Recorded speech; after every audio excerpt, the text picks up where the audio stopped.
So Groovy girls, welcome back to the channel. Today's video you are going to be getting ready with me while I answer some of your most asked questions. Some I have been avoiding, some I haven't been. It's just going to be super chilled. And yeah, one question I want to ask though before we get started, I really want you guys to help me with what nails to pick. I'm filming this video in the morning of Wednesday before you guys see this, and I'm just really indecisive because I have so many to choose from. So this is the first set. So this is by Lucy Greenman. She is honestly the sweetest girl ever, has sent me the cutest nails. A little bit different for me. I did ask for like mint colors, pastel colors, and I'm obsessed with the flame ones, but I just don't know if it's a bit too out there for me this week. Don't know if I want to stick to like the browns and the nude tones. Do let me know. And then we also have some nails from LX Lou. So they have sent me some nails before, and we literally have just been spoiled for choice this time. Like they've sent me a cute little package to say get well soon and stuff. I also have the Leo necklace on that they sent me, which was super sweet. But I'm just super indecisive and I want your guys' help. So without further ado, let's get into the questions. Comment down below which one you want me to wear. Let's just get straight into it.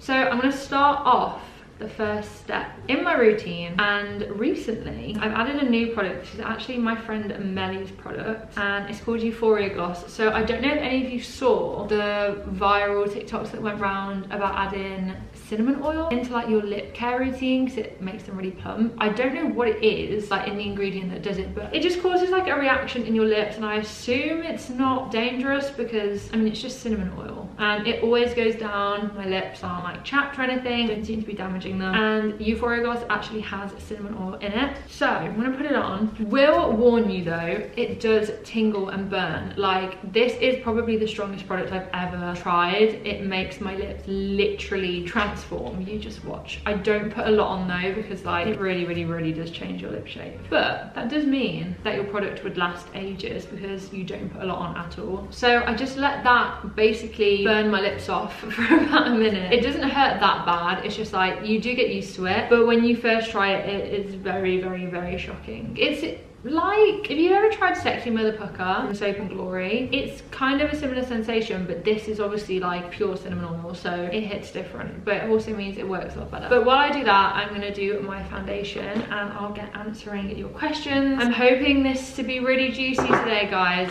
I'm hoping you really pulled through with some questions that I don't want to answer, because why not? Let's be open on YouTube. Let's not give a fuck anymore. So the first one is, pop off sis, who's acting for the camera? I weirdly had someone message me the other day saying that I was acting for the camera, and I know that this isn't aimed at me, this is saying who in the industry is a bit fake and all of that jazz, but someone messaged me saying that I was acting, and I don't know, it just shocked me because I feel like, and I'm not just saying this because it's my friendship group, but I feel like me and my friends are the most themselves on camera, partially because we don't give a fuck, but also we don't see the point in being fake, because then when you guys like meet us in person, or if you just see us out and about like on nights out and stuff, which has happened so many times, you're gonna know that we're different, like you're gonna see that we're fake. I don't think I know anyone who is actually fake. There's some people obviously that turn their personality up for the camera. I personally think I'm funnier off camera, not to my own horn. I don't know, I'm just different on camera in the sense of I have even less of a filter and I'm just a bit more weird, if that makes sense. So I guess me. But I don't know anyone that specifically is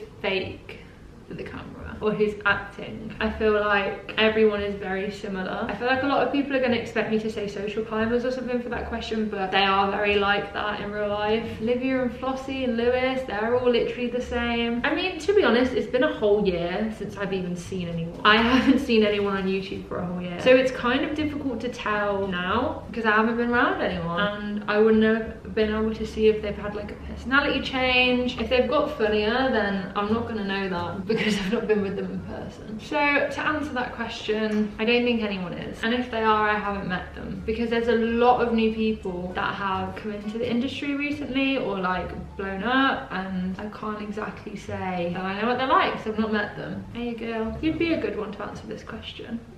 Who is someone that acts for the camera? Like who's fake for in front of a camera? Can you think of anyone? I've just sat here and thought, I can't think of anyone, I don't think. But also we haven't seen anyone in like a whole year, so how would I know if they're acting for a camera? I feel like we know anyone. Probably Freya though. Oh, hi Freya! So while I just let the gloss sit for a bit, I did just do a little bit of research and I found out that it is largely harmless. Like, although it's so effective, completely harmless. I just thought I'd give you guys that little tip because I know that it's been floating around for ages. Do new people like Olivia Neal make you feel intimidated in industry terms? I don't really class Olivia as new anymore. Like, I've known her for quite a while, so to me she isn't really new in the industry. But not intimidated.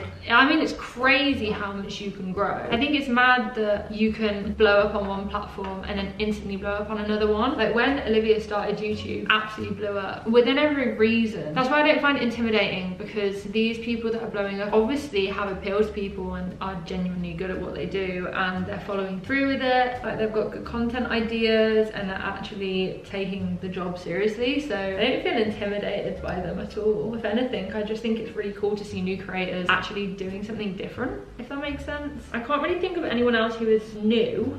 Maybe people that have came over from TikTok and stuff, but I wouldn't say intimidated is the word. Shocked, I think, is more a fitting word for anyone that has grown on TikTok and then came over to YouTube, just because I never thought TikTok would have that much of an impact. I largely underestimated just how powerful TikTok would be and how popular it would be as well. How many hate comments do you read? Stupidly, all of them. I went through a really toxic time where I would read so many hate comments, and it wasn't like, I don't even know how to explain it. I wasn't actively looking for them. They just kind of like found their way to me, or I'd see someone bitching about me online and I just like stumbled across it. But I think I've had my fair share of hate comments in however many years I've been doing this. I don't even know how long I've been doing this for. I had like a massive chat with Anna for about 4 hours the other day about everything like this, and we came to the conclusion that as long as you don't look at it, it can't affect you, which is obviously so true. Like, what you don't know can't harm you type of situation. And I was already feeling really shit mentally, and I was just letting everything online get to my head. I'm pretty sure we've all been there. Anyone in the industry has definitely been through this. I hadn't been through it for a while. I'm quite level-headed. I'm very, if you have something to say, I kind of won't take it in. But because my mental health was also pretty shit, everything I read or everything I got sent was just really not doing it for me. It was making everything just so much worse. So I've just been ill for a week, and I had like a week off social media. I could not look at my phone. I couldn't go on my phone, and it's actually really helped because it's just stopped me from looking at online hate. Is it awkward having mutual friends with Spencer? No, to be honest, we don't really have that many mutual friends because I haven't seen anyone in so long. I also don't really speak to that many people on social media, but it's been like 5 years and we are not a part of each other's lives. Like, if I see them at events and stuff, obviously we're civil because we have no reason to dislike each other, but it doesn't really like faze me. I don't really see it as having mutual friends with an ex, or, do you know what I mean? I just kind of see them as friends. No, it's not awkward for me. How much money can you make monthly? I'm not going to give like proper logistics here, but it's very hit or miss, because for me especially, I'm not like a massive creator. I don't consistently make a lot of money per month. My videos never get monetized, and I know someone's asked a question about how much money you can make monetization wise on videos. I don't consistently make the same amount of money every single month. Some months can be incredible, but that's if I get paid from like a year-long deal, or a deal that's run over a couple of months, or my ad revenue is also really good that month, or I've just done loads of deals all in one. I think COVID's definitely in the start slowed a lot of things down, because brands wasn't sure whether they would have the budget to continue doing promo on social media. All of that is, yeah, it all includes. So it depends. I'm sure a lot of other people, even with a smaller following to me, would make a lot more than me a month, just because I swear, guys, I talk about sex, I talk about dick, I talk about how to suck a dick. Like, I'm not the most PG friendly person ever, so YouTube doesn't really like to pay me that much, but I like the content I do and you guys like it as well. So I would never change my content for the world. I would never change my content just so I can get more money. I'm happy doing what I do. I didn't start this to get money, and I didn't start this to get rich or anything. I started this, well, singing actually, but just me being me, like on YouTube, being myself. I'd never change that just for some coin. So how much I can make monthly depends on how vulgar I am that month, I guess. Do people with a bigger platform look down on creators with a lower following? No, I feel like this may have been the case a few years ago, maybe. Anyone that I know with a bigger following at the minute is really nice. Like, they are the loveliest people. One of my best friends has a big following, for example, and she is so down to earth. But I'm even trying to think of like other people with bigger platforms. Obviously, if they just got given it, I can think of a few TikTok creators with big followings who probably do look down on smaller creators, because TikTok is a little bit toxic. No one really gives credit where credit's due. And I'm not just talking about TikTok dances, I'm talking about like transitions or a makeup look or just anything like that. A lot of people don't credit, and I feel like it also would be very different if you were American. I feel like a lot of people over there could be fake, just because the industry is so big. I feel like they'd look down on smaller creators just because they're like, I'm scared you're going to be using me. I don't think they'd be looking down on them like, oh, you're a piece of shit. However, UK wise, I don't think anyone looks down on anyone. I mean, you have to start somewhere, and getting friends in the industry who can teach you these things is beneficial. But also, just because someone's got a smaller following doesn't mean they're going to know less than you. But also, fuck me, they're probably going to teach you a lot, especially if someone has like experience in graphic design or editing or like videography. Like, you can learn so much from each individual person. I don't think anyone looks down on smaller creators unless you're a piece of shit.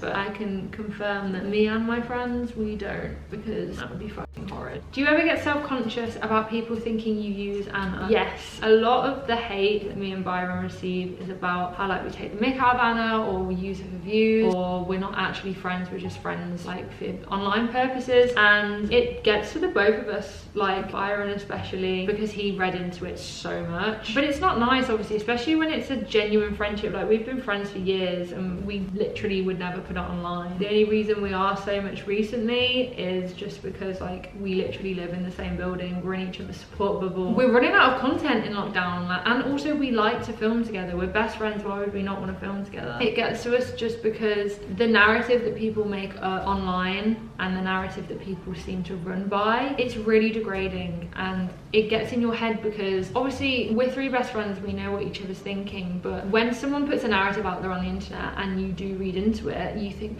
fuck, am I actually making that person upset? Like, am I actually bullying them? Am I actually saying something that could offend them? We're a very tight-knit friendship group in the sense that we take the piss out of each other. That is just our friendship. We're not horrible to each other. We don't say anything that's going to be a personal dig. It's just a joke, and it's funny to us. That's just how our friendship is. We would never ever do anything to hurt one another. It does get to you a little bit when you read that and you think, am I actually doing something wrong? Because the last thing that we would ever want is to hurt anyone, let alone each other. So I guess I do get self-conscious about people thinking that we use her. But the stereotypical thing is like that we both use Anna. It does get to me only because I would never ever want Anna to think that. And like, there's been times where I've wanted to film with Anna, like for the confession videos, because you guys loved when me, Anna and Freya did the confession video together, or like just when I filmed with Freya. It's just filming with friends, but for some reason whenever this person has a following, everyone just thinks you're using them and that you can't actually be friends. It's just like, if I brought Freya on here, if we could see Freya and I brought her on here to do a confession video, no one would say I'm using Freya, even though I could be for comedic value because she's fucking hilarious, but no one would say that. They only say it about Anna just because she's got followers. I see all of my friends the same. I don't look at my friends and think, oh, you've got however many followers, you've got 2 followers, you've got 1,000 followers, I'm gonna use you for a video. It doesn't work like that. Like, that's not how friendship works. But a lot of people seem to think that that's how our brain works, which is just bizarre. I also think people are forgetting that we're in a lockdown. Like, I'm filming with people that are around me, Byron and Anna. I can't film with anyone else. So that is all you're gonna see on my channel, is me or Byron or Anna. That is all you're gonna see. So I think people just forget that sometimes. But yeah, it does get to me. It doesn't make me self-conscious, it just makes me upset more than anything. Bit of a lighter note, I've always wanted to know what your Hogwarts house was. I'm pretty sure when I was on Pottermore, because I used to love Pottermore so much, the sorting hat gave me Gryffindor. However, I have always been Slytherin. Like, I don't actually fit into Slytherin with like my morals or my traits or anything like that, but I fancied Draco Malfoy for the longest time. Draco Malfoy was my childhood crush, and whenever I could choose, I would be in Slytherin. I have a Slytherin onesie that I wear in the winter that my nan bought me. Whenever I go to like Harry Potter World or anything like that, the ones I always get are Slytherin related, like Death Eaters or something. I don't know, Slytherin is just my house. It's the house for me. You've spent over £5,000 on one thing. Never.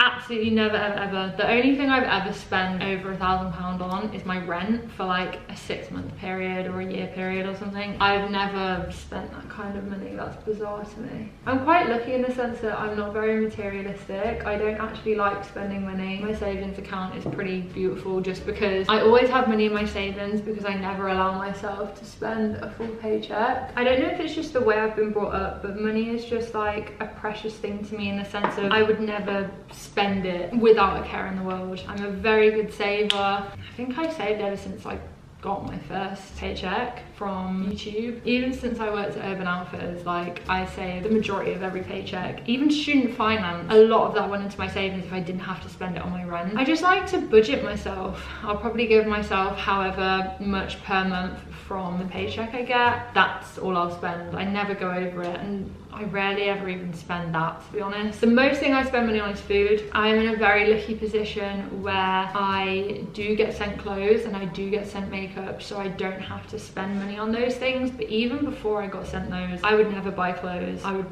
probably buy clothes once in a blue moon if I had like a party to go to and it was like an 18th party or a 16th or something big, you know. But I'm not the type of person to just buy clothes randomly. I'm just not a very materialistic person, Cleo. You've nearly slept with a girl. That is correct. I nearly did, but I stopped myself because it just didn't feel right, you know. It just didn't feel right for me. Why did you and your Aussie boyfriend break up? The clue's kind of in the question. Like, he literally lived in Australia, so it was just far too far. The distance was 26 hours on a flight. Whenever I'd wake up in the morning, he'd be going to sleep, and sometimes if he went to sleep early or if I woke up late, we wouldn't speak because we'd probably have like an hour to converse, and it just got too difficult. I mean, he went out there for work and he needed to focus on his job instead of getting upset that he couldn't see his girlfriend at the time. So I completely understand why we broke up. It wasn't that we didn't love each other anymore or anything like that. It was just a mutual decision that we both needed to end it for both of our mental health sake. It gets to the point where you miss someone that much and you can't physically see them that you just can't handle it anymore. But yeah, that's the sad reality of it. There's no drama behind it. We ended on really good terms. I wished him well, he wished me well. Is Byron hung? Does that mean if he's got a big dick?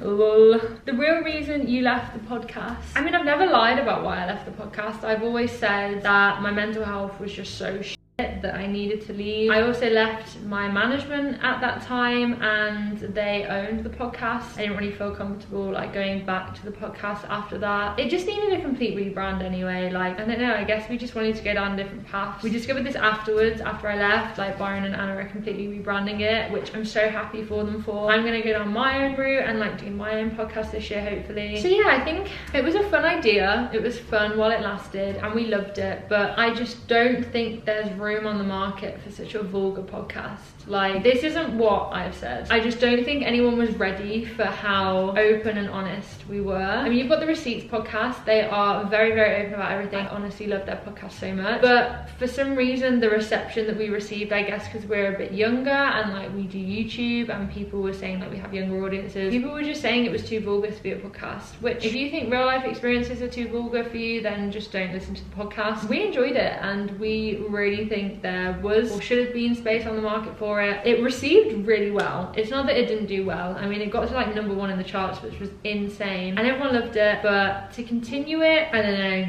just advised against a lot of things, and I didn't really agree with the advice being given. So yeah, left it to go down my own route. Also mental health reasons, also because I didn't want to continue it with my old management. So I hope that answers your question. But when Byron and Anna do their podcast, please show all the same love. If you ever did come from my channel, I know it's probably a very small, minute lot of you. Yeah, just make sure you show it the same love, and hopefully my podcast will be in the works soon, so we can definitely show that one some love as well, can't we? Ruby girls, that would be so fun. I honestly cannot wait to get that up and running. I'm hoping to do it when like COVID off a little bit, because I want to have guests and I don't want to have to do it over Zoom or anything. I want to like be in person with them because I think it's a lot more raw. Does the monetary value of ads in videos differ for everyone, or is it a set value? Always curious. Definitely different for every single person. It depends how like PG friendly you are, how much YouTube loves you, how much they promote your videos, if you're on Google Preferred. There's so many things that come into it. But you can also add more ads into your video. So I know people like Morgs, for example, will add like a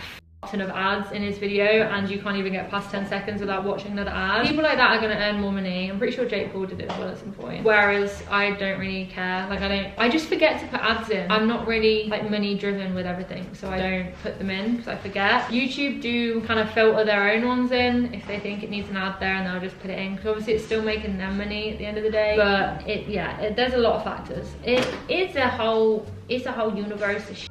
What's the lowest price you'd accept for a brand deal? It depends, really. It depends how much. It depends on the deliverables, like how much content on what platform. Yeah. But also though, for me, it depends on the brand, because like if it's a brand I've always wanted to work with and their fee is shit, I'll just do it to build a relationship, because like I will just love that brand so much. I can't really put a set fee on it. I wouldn't know. It depends on the deliverables, depends on what you've got to do. But I don't know. It depends on so many factors. I don't know. It is now lash time and I have all my beautiful lashes here. These are all of the lashes I've ever designed, created, made, and there's also many more in the drawer which aren't in here. If you guys do still want to shop my lashes, they are still available. They are not just a seasonal thing. They're here all year round at TGH Lashes. I'm just about to put Patricia on. Now this is the lash that I named after my nan. I honestly have not worn this lash in so long. Probably since its launch I haven't worn Patricia, because I've been very like big, bold, like go big or go home type of thing. But now I'm just wanting something a little bit more subtle.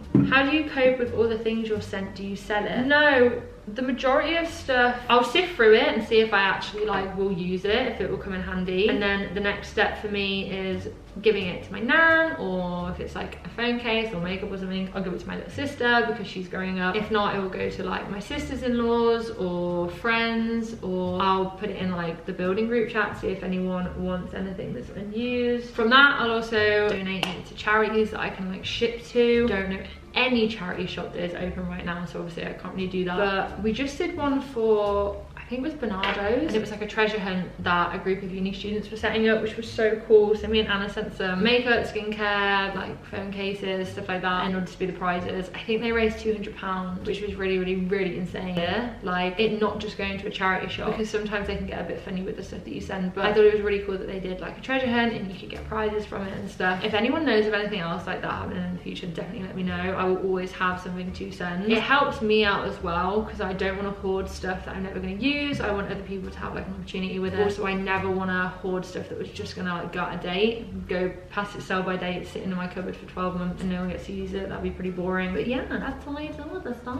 Do you pretend to be nice to people or influencers at parties even if you don't like them? So I do have this thing where like I make sure I'm nice to everyone, even if I don't know who they are, even if I don't like them. But then it's very rare that I don't like you. I can't name a single person right now that I don't like or that I actively hate or anything, because it's just so like energy consuming. It just takes so much of your energy for no reason. Actively hating someone or actively disliking someone, going out of your way to not see them, not talk to them or be involved with them, so much effort and energy. There isn't anyone that I would need to avoid or like falsely be nice to. I always make sure that I'm really nice to people I meet for the first time. What? It is development. I used to not like a few people, but that was a character development there. I definitely used to be the person at a party that would get really anxious and leave because I didn't want to be in the same room as certain people because they'd make me uncomfortable. Byron taught me well to not like just put effort into hating someone or avoiding them, because you can put that effort. Stay in your own lane, bitch. And also you can then put that effort into something else, like being successful. Like dance. Like dancing or singing. Being a bad bitch. And that's the road I chose, being a bad bitch. I love these lashes. God, Patricia, I've been sleeping on you. Who the fuck no, eh? What's the worst thing about your job? I don't really think it has any like negatives, especially in normal life. I think normal life, there's so many positives.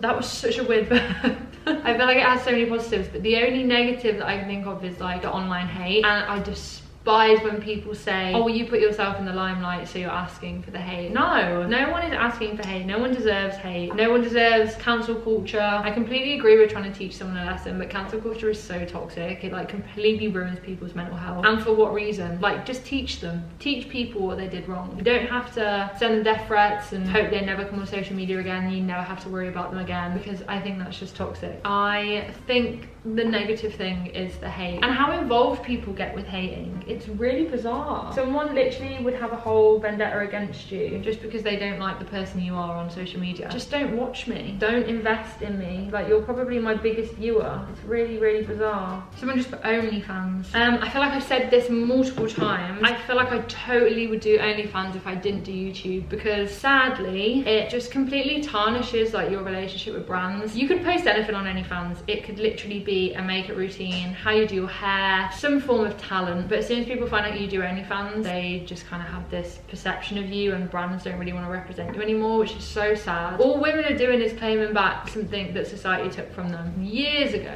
absolutely years ago, and I think it's very sad that we are still belittled for that and looked down upon for that. I think if you do OnlyFans, fair play, like, you've got the balls that I definitely don't have. Props to you, and your coin, get your money. I'm so happy for you. How many subscribers, views do you need to actually make a living? Well, I'm pretty sure you have to have over, is it over 10,000 or 1,000 to get monetized?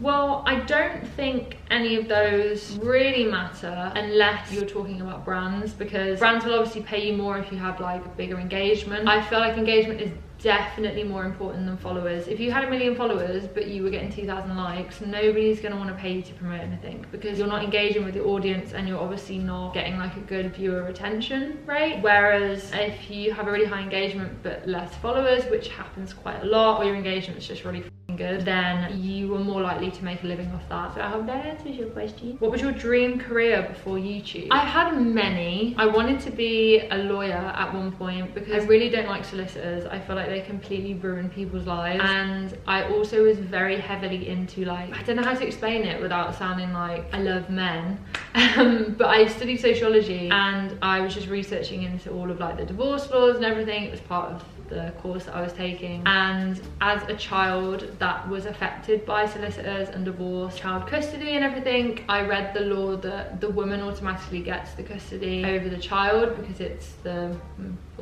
maternal role and the nurturing role, and I just thought that was really wrong. So I was like so heavily involved in it, and I wanted to basically go to court as a lawyer and try and get the law changed to be any parent that shows and proves that they can look after that child. So yeah, I wanted to be a lawyer for a bit, obviously for many other reasons as well, but I wanted to be like a criminal lawyer. I wanted to like help get people out of prison and stuff if they were like wrongfully accused. God, call me Kim Kardashian at this rate, honestly. Also wanted to be an artist, like I wanted to be a singer. I wanted to be kind of like Becky Hill, like on DJ tracks and stuff. That's basically the type of musician I want to be. Aside from that, I also wanted to be a makeup artist, which is why I went to uni and studied makeup, but don't really think that's gonna work out well for me, I'm not gonna lie. So if anything, if all else fails, I think I would genuinely just take a law degree. In my second year, I was gonna take a law conversion. I was really tempted to just change my degree. However, I thought it would be more beneficial if I just get 2 degrees, because then I have like more opportunity for stuff. So yeah, that's what I wanted to do with my life. And if